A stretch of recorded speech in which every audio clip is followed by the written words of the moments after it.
أعوذ بالله من الشيطان الرجيم بسم الله الرحمن الرحيم. Dear friends, welcome to Idea Foundation Forum. Today we will discuss the research topic Knowledge to Achieve the Purpose of Man's Creation. The man was landed on the earth as Allah's vicegerent with the grand purpose of his creation and knowledge to perform his assigned role in the most befitting manner. Soul of the man and his nature keep him tuned with the character of Allah and the laws of nature, while the senses and intellect are the gifts of the worldly life. Above all, the divine message, the Quran, bridges the two sources and accord authenticity to the consciousness of the man.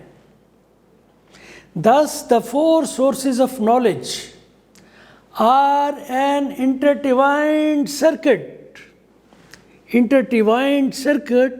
centered to a single divine reality or the truth. It's a great dilemma of human history that the material mind is plagued with, that has some disease of the limitations of his material observation and intellect, depriving the humanity of more potent half of the reality. Our discussion today will be an attempt to find out some guidance from the Quran on this vital issue. Dear friends, the Quran affirms that the knowledge is an essential element in achieving the purpose of man's creation for multiple reasons. These are: 1. It was the knowledge that celebrated superiority of the man over the angels and jinns at the time of his creation. Number 2, knowledge was considered the core ability to perform the role of vicegerency. Number 3, charisma of human personality was built on the knowledge of self and the universe. 4. The man was honored with 4 sources of knowledge to accomplish the purpose of his creation, which are observation, means senses, 5 senses, reflection, mind, intellect. 3rd is soul or spirit. And the 4th is divine books, the divine message. We previously defined the purpose of the man's creation as to establish a just, peaceful and growing society, materially as well as intellectually, ensuring complete submission to Allah's will and well-being of humanity. It was further elaborated in 4 dimensions, which were: 1. To ensure complete submission to Allah's will. 2. To remain engaged, busy for the growth of material and intellectual resources in line with the laws of nature. 3. To endeavor for well-being of the humanity. 4. To establish peace and order in the society, employing Quranic tenets of justice and common good for the prosperity and freedom of the individuals and of the community as well. Dear friends, when Allah blessed the man with the status of his vicegerent, Allah acclaimed superiority of the man before the angels and jinns by according the man with the faculty of knowledge. The knowledge of Allah's great names, his attributes, made the man acquainted, aware with the divine nature of Allah. This was the knowledge that enabled the man to know the laws of nature, to appreciate the business of the universe.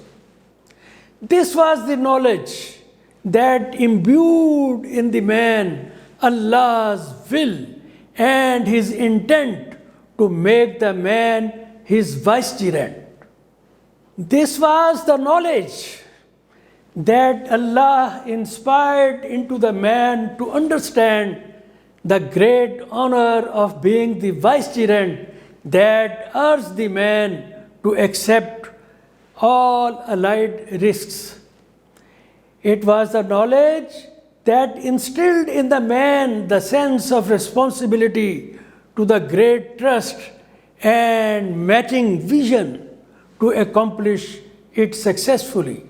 This was the way the purpose of the man's creation was evolved. The man was created on the nature of Allah that made the knowledge of the laws of nature agreeable to the intellect of the man so that he could understand the universe with ease, with convenience. The man and the earth are unified parts of the universe. Laws of the nature are applicable to the man and the earth as they are applicable to the rest of the universe.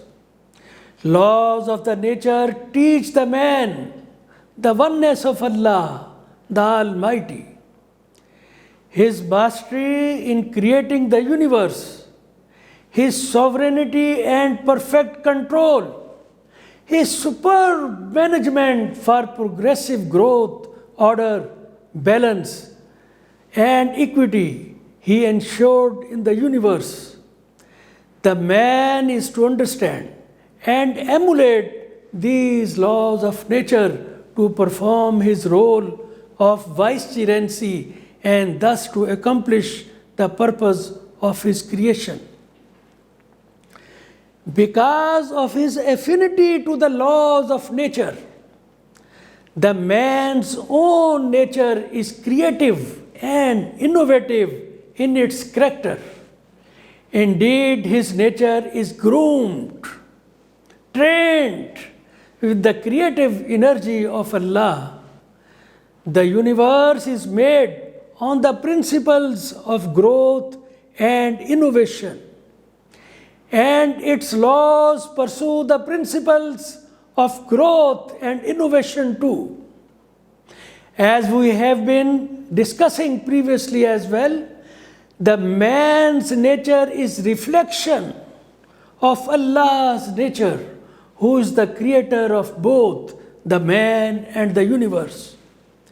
Thus, laws of the nature are common to the universe and the man, and urge him to be knowledgeable, creative, and innovative on the pattern of the nature. In Surah Ar-Rum, Allah has directed that the man should adhere to the nature of Allah, upon which He has created all the creature, all the humanity, all the people. Fitrat Allah hillati fataran nas alayha. Just imagine. Dear friends, Allah's great attributes reflect the nature of Allah, and the man is obliged to adhere to Allah's nature, His great attributes. Huwallahul khaliqul bariul musawwir, lahul asmaul husna. Since the purpose of the man's creation requires a man to implement the attributes and laws of nature in the world and in his own life to ensure submission to the will of Allah and well being of the humanity, the man is obliged to know the sublime meanings of the attributes so deeply and could be truly immersed in his personality so that these could be reflected in his character and in his deeds. Allah has shown this intention in Ayat 30 of Surah Ar-Rum. Life of Hazrat Muhammad sallallahu alaihi wasallam was a reflection of Allah's great attributes, and for that he directed the Muslims, "Takhlaqu bi ikhlaqillah," which means adopt Allah's character, Allah's attributes. So, by comprehending Allah as the creator, innovator, and inventor, the man feels urged, motivated to pursue the character of Allah, fitrat Allah, the laws of nature, to serve the purpose of his creation by becoming productive, progressive, and innovative. Besides his inclination to the laws of nature and attributes, Allah has blessed the man with 4 important endowments to materialize the purpose of his creation and to bring mankind out of ignorance into the light or knowledge. These 4 endowments are the 4 sources of knowledge, which are the divine message. In our case, the Quran, the spiritual guidance of the soul, the intellect or mind, and 4 is senses or observation, 5 senses.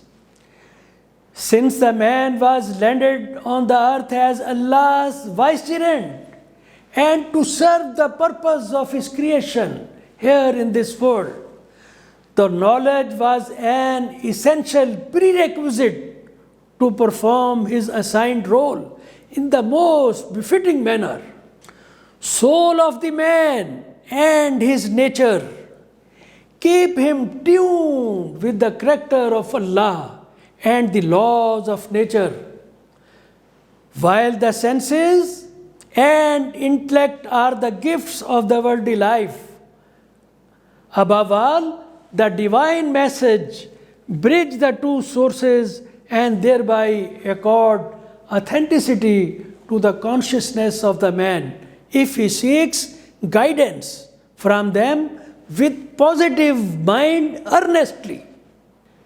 Accomplishment of the purpose of the man's creation or success of the worldly life and salvation of the hereafter requires guidance through all the 4 sources of knowledge, as they are intertwined circuit centered to a single divine reality or the truth. It is a great dilemma that the material mind is plagued with the limitations of his material observation and intellect, depriving the humanity of more potent half of the reality. Dear friends, the highest echelon of the man's relation with his Creator, the great mention of Allah's divinity or nearness to Allah, the most intimate meeting with Allah, is the ultimate desire of every conscious believer. This honor was blessed to only Hazrat Muhammad sallallahu alaihi wasallam among the mankind when he was invited to the heavens by Allah. The Quran reveals this unique incident in Ayat 9 of Surah An-Najm. Listen. فَكَانَ قَابَ قَوْسَيْنِ أَوْ أَدْنَى فَكَانَ قَابَ قَوْسَيْنِ أَوْ أَدْنَى فَكَانَ قَابَ قَوْسَيْنِ أَوْ أَدْنَى. Listen the translation. And he was at a distance of 2 bow lengths or even nearer. This was the intimacy of our great Prophet, Hazrat Muhammad sallallahu alaihi wasallam, with the Creator of humanity. Every true and conscious Muslim desires to tread on this sacred path as much as he could. The first requirement or the first stage of the seeker of this marathon venture is cleanliness of his self, tazkiyah-e-nafs, which he may achieve by surrendering his love to the love of Allah and his will to the will of Allah. It is the total surrendering of the self, of the wishes, of the desires before the will of Allah. The second requirement is knowledge and wisdom. Allah has more than anything else directed the man to ponder, to think, to meditate on his manifestations of the universe and of his own self. Allah has rarely directed the man directly to love him. Rather, Allah has desired the man to seek knowledge and wisdom. Knowledge, intellect, and wisdom open the doors of consciousness of Allah, His great mysteries, and His grand being. That is the reason why Allah has called wisdom the great reward to the man. وَمَنْ يُؤْتَ الْحِكْمَةَ فَقَدْ أُوتِيَ خَيْرًا كَثِيرًا. Thus the wisdom or knowledge shows the man passage to Allah's divinity. Allah, instead of doing it by compulsion, has desired the man to love him by choice after knowing him well through knowledge and wisdom. Thus the wisdom or knowledge leads a man to the love of Allah, which is the third requirement to acquire the nearness of Allah. Intensity of love with Allah or ishq ilahiyya determines the readiness to enter the great mansions of Allah's divinity. The man was honored with free personality, with the right to choose either of the good or evil. However, he was blessed with a noble nature and variety of knowledge and guidance to save himself from the evil ways of life and pursue the grand purpose of his creation so that he could qualify for the great rewards of the hereafter. Thus, the free personality was a mechanism, criteria to judge the man how good use he makes of his knowledge and wisdom to attain the approval of his Allah for the glorious life in the hereafter. The people who do not pursue the reality or the truth by employing all the four sources of knowledge, and remain captive of their limited materialistic outlook, Allah has called them deaf and blind. So, dear friends, with this we conclude our discussion today. These programs are recorded both in Urdu and English. Their videos can be watched on ideafoundation.com.pk website or its YouTube channel and Facebook. Their written versions are also available on the Idea Foundation's website. Please note code number of this program, Idea 1A R18 or lecture number 63. All friends are requested to subscribe the Foundation's YouTube web channel for the benefit of this noble cause. Thank you friends for participation. Allah Hafiz.